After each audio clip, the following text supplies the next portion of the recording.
వెళ్దామా? బ్యాగ్లు ఆడున్నాయా?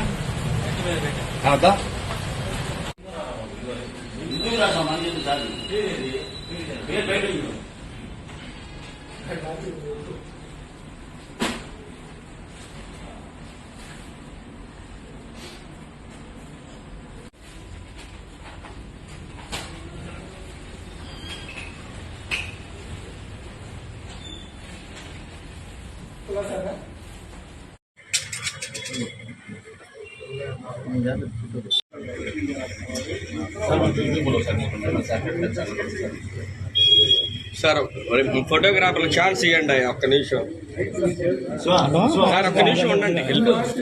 చేయగా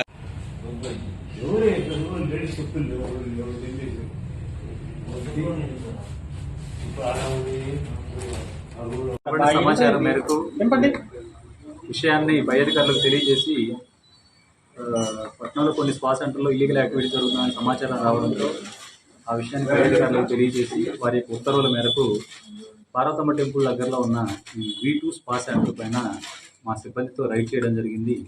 ఈ రైడ్ చేసినప్పుడు ఒక వ్యక్తి, ఒక లేడీ ఈ దీంట్లో మసాజ్ చేయించుకుంటూ దొరకడం జరిగింది.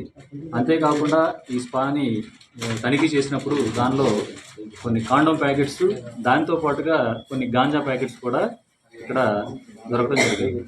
కాబట్టి ఈ స్పా సెంటర్ ఎవరైతే నిర్వహిస్తూ ఉన్నారో ఆ నిర్వహిస్తున్న వ్యక్తిని కస్టడీలోకి తీసుకుని అతని పైన కేసు నమోదు చేయడం జరుగుతుంది. సార్, అంటే ఇప్పుడు ఈ స్పా సెంటర్ ఆల్రెడీ 2-3 సార్లు గతంలో కంప్లైంట్ వచ్చినాయి. అంటే ఇప్పుడు ఇలా దాడి చేయడం మీకు ఏమైనా కంప్లైంట్ వచ్చినాయా? గతంలో చాలాసార్లు కంప్లైంట్ వచ్చింది, రైడ్ చేయడం జరిగింది. అప్పుడు మేము రైడ్ చేసిన సమయంలో అక్కడ జరుగుతూ ఉన్నదా లేదా అన్నది తెలియదు. మనం రైడ్ చేసాము. అప్పుడు ఎవరో దొరకపోవడంతో మనం అతనికి వార్నింగ్ ఇచ్చి మరలా ఇట్లా జరుగుతామని చెప్పి సమాచారం వచ్చింది. కాబట్టి మీరు ఇట్లాంటి ఇల్లీగల్ యాక్టివిటీస్ చేయకూడదని చెప్పేసి వార్న్ చేయడం జరిగింది.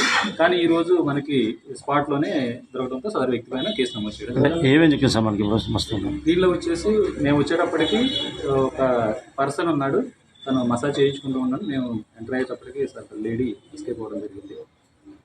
ఇంకా ఏమైనా ఉన్నాయని చెప్పి వెరిఫై చేస్తుండడంతో కొన్ని కాండోమ్ ప్యాకెట్స్ అనేవి ఇక్కడ దొరకడం జరిగింది. దాంతోపాటు చిన్న మన ప్రెస్సింగ్ కవర్లో ఉన్న గాంజా ప్యాకెట్స్ కూడా ఇక్కడ దొరకడం జరిగింది. కాబట్టి ఇతని పైన సదరు సెక్షన్ల ప్రకారం కేసు నమోదు చేసి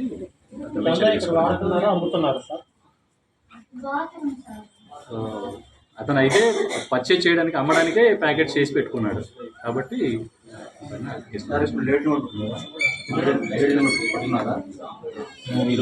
మీరెవరన్నా?